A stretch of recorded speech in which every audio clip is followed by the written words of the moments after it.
కొణిదెల పవన్ కళ్యాణ్ అనే నేను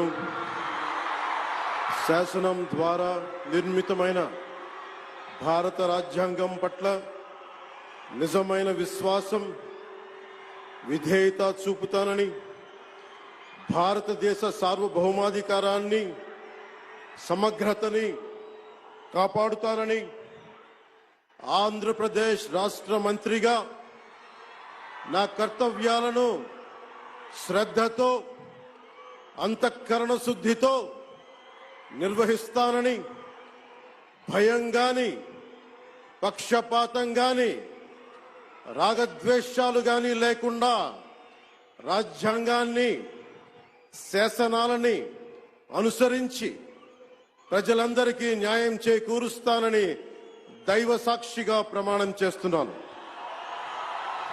నేను కొణిదెల పవన్ కళ్యాణ్ అనే నేను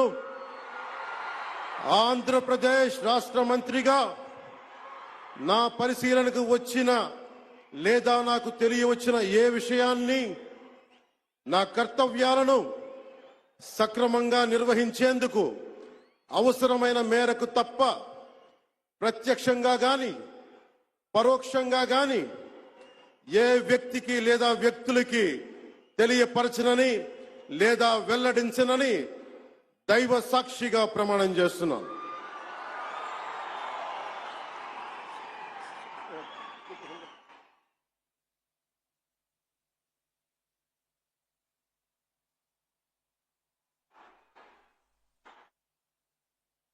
Pavan Kalyan, who has also taken oath right after Chandrababu Naidu. So there'll be all of that talk that this shows the importance of Pavan Kalyan, the importance he's being given also in this cabinet. Huge cheer that you heard for him.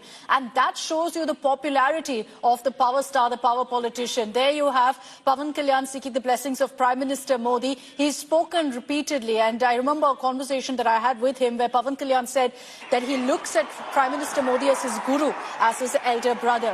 And there you have Pavan Kalyan thanking everyone on stage, including his elder brother Chiranjeevi. He'll make it a point, I'm sure, to go up to him also. And we've seen also those very emotional moments even after the Janasena won of how he sought his brother's blessings. So there you have that moment where he's touching his brother's feet, touching Chiranjeevi's feet. It's a culture, of course.